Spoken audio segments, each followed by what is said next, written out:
Alrighty, welcome to the next game. Playing the orange Zerg, Linda, and playing the yellow Terran. It's 1, 2, 3, 4, 5, 6, 7, 8, 9, 10, 11 lines, aka barcode. When you are entering a pub and then you go to the person there behind the counter and ask for a beer, and then also say things like X2, X5, Y3, W5, and so on. That's the barcode. So anyway, Orange is the daughter of no, she's actually Linda Hamilton, mother of John Connor, and she's opening up with a choke here as a Terran. Of course, she's sending the Overlord. Okay, not she, but probably it's a he. Yeah.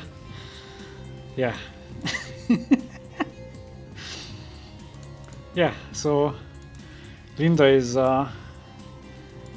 using a standard strategy right here as a Zerg, and also standard opening by barcode. 2 Rex, and then most probably we'll go for a 3rd Rex.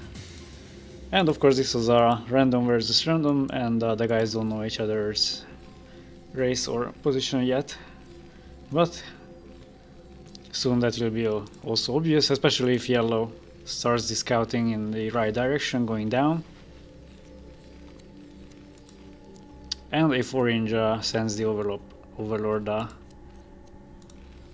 right here and forgets to turn it back before it was discovered. So Marine is going up, it's going to the incorrect location, so basically the Overlord has to go up until, yeah, it has to really go up until it's discovered, and then of course the matchup will be visible for the 2 players and also the position. So right now this Marine decided to go down, this one also went down, and this one did the same. And right now, yeah, he sees enemy being a Zerg. And Linda has now 6 Zerglings to just defend against any incoming attacks, and we'll use those to scout the map.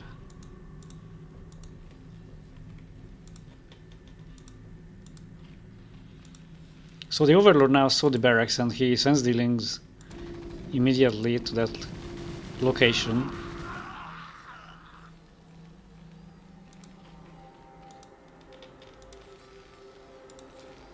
And yellow just started his bunker, but he's not really moving up the Marines, so the SCVs have to be pulled, and this is a bit dangerous for yellow, who still doesn't really care. He moved those Marines a bit too late, and then until that orange had the possibility just to focus on the SCVs and kill a few.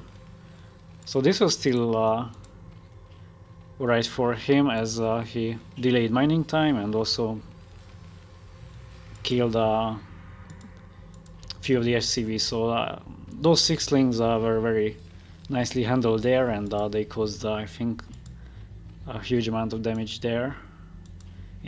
Especially in the beginning of the game, it's very useful to kill a few workers here and there. And these hatcheries are built separately from each other.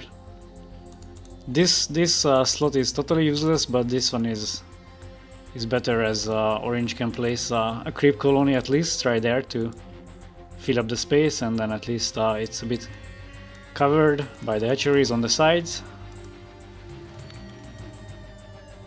And New Orleans are now sent just to check what's going on in the base of yellow, who is sending these 3 barracks. And this is actually a nice idea, as orange only has 6 slings, but he sent those back immediately once the Overlord discovered this little action here from yellow. Yeah, the links are prepared, and of course he's not using those barracks. He lifted them immediately. He could just send one, actually, just to scout. Yeah, he's sending the one barracks, and he wants to see what is orange is going for, whether it's quick Queen's Nest or lurkers or musklings.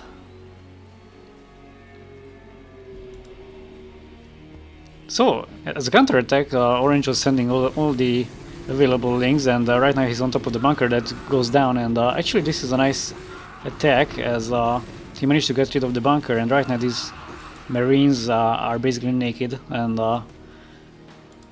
they have to rely on the coverage of the SCVs and the tank.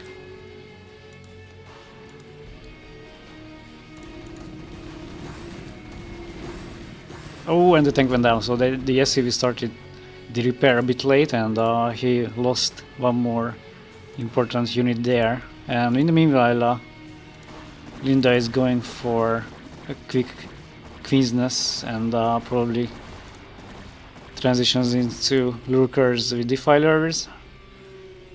Once it's available for the Zerg, it's become very hard for the Terran to win.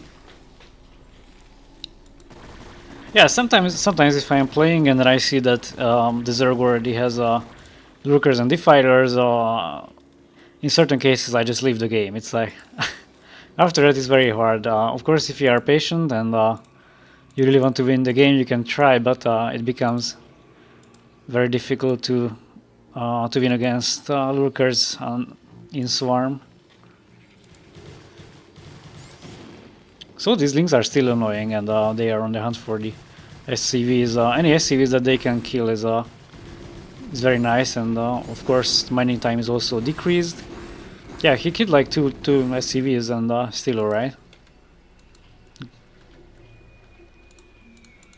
Yeah, these hatcheries are very nicely separated. We can see the art gallery of the Zerg. Meanwhile, yellow is going for a drop, which is also very nice. Especially against a Zerg who doesn't care about drop defense. So, Hydras were not pulled in time, and the tanks were unloaded. One of them goes down, but the other one can still shoot. But no drone died in this drop. Maybe he unloaded a bit too early, and if he just sent a bit forward and unloaded it there, probably we would have had a slightly better chances hitting drones.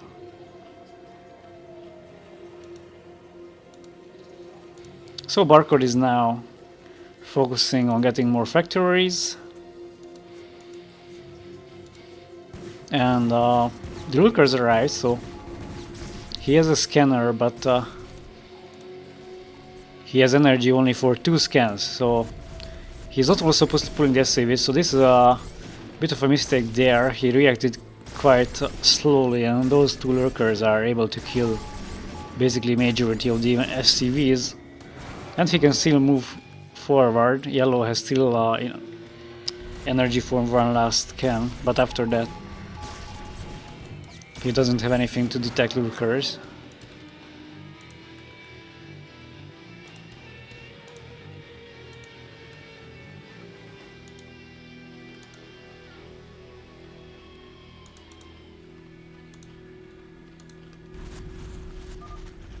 Yeah, interestingly, he didn't go for a quick defiler.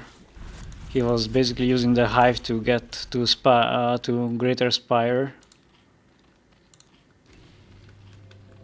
He could just easily win the game with the defilers, but he's going for Guardians, which is of course alright, considering the economical damage to yellow.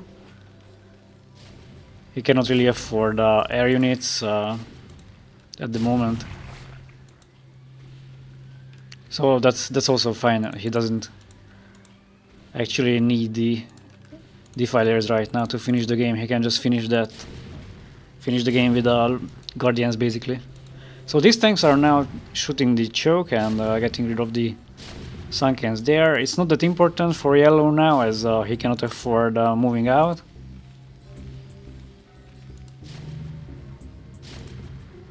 And he decided to add another command center because he badly needs SCVs.